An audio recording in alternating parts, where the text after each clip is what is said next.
काय ग? नाही, मी काय म्हणत होते दिव्या, कसं आहे ना, आपल्या घरात आता एवढे सगळे जण आहेत आणि जावई बापूंना सवय नसेल ना असं अडीअडचणीत राहायची,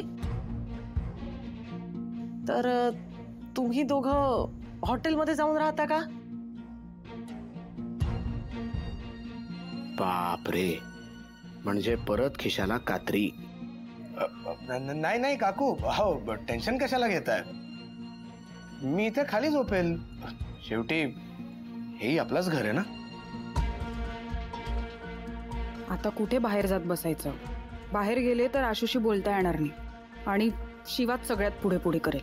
नाही, नको ते. आई, मग यांना सांग ना बाहेर जायला. नाही, काही प्रॉब्लेम नाही आम्हाला इथे झोपायला, खरंच. हा काकू, काहीच प्रॉब्लेम नाही, आम्ही इथे झोपू शकतो. हा, मग आम्हालाही नाहीये, आम्ही करू ऍडजस्ट. तसं पण माझ्या नवऱ्याचं मन खूप मोठं आहे. अगं ये, तुझ्या नवऱ्याचं मन मोठं आहे ते माहिती आहे, पण काय अडचण नग ना व्हायला म्हणताना विचारलंय तुला. नाही नाही आजी, चिंता नका करू, होऊन जाईल ऍडजस्ट.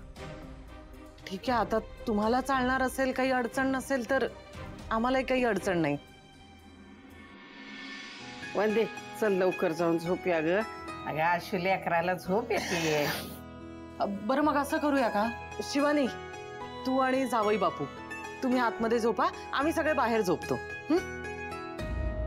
हा, आई ऐक ना, अगं मला ना आता एसी मध्ये झोपायची सवय झाली आणि मला इथे आज कशी झोप लागणार आहे माहिती नाही. या आधी ह्या घरी जशी झोप लागत होती ना तशीच लागेल. हा, अजिबात काळजी करू नकोस. हो अगं, तसं नाही, पण इथे हॉलमध्ये तर मला झोप लागूच शकत नाही. नाही, म्हणूनच मी म्हणत होते तुम्ही दोघं जण हॉटेलमध्ये जाऊन राहा, कारण घर म्हटलं की तडजोड आलीच, नाही का? हा, मग यांना सांग ना करायला. तसं पण आम्ही फर्स्ट टाइम घरी आलोय ना लग्नानंतर, मग आम्हाला झोपू दे की आत.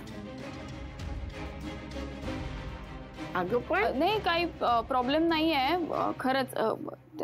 पहिल्यांदा आली आहे ना दिव्या, तर तिला म्हणजे त्यांना झोपू द्यात, आम्ही झोपू बाहेर. हा अगं असं कसं? हो, काही होत नाही, आम्ही झोपतो इथे, चालेल. ती जुनी लेकर आहेत ग माझी. दृष्ट नको लागायला कोणाची, नाहीतर डोळ्या फुटत्यात.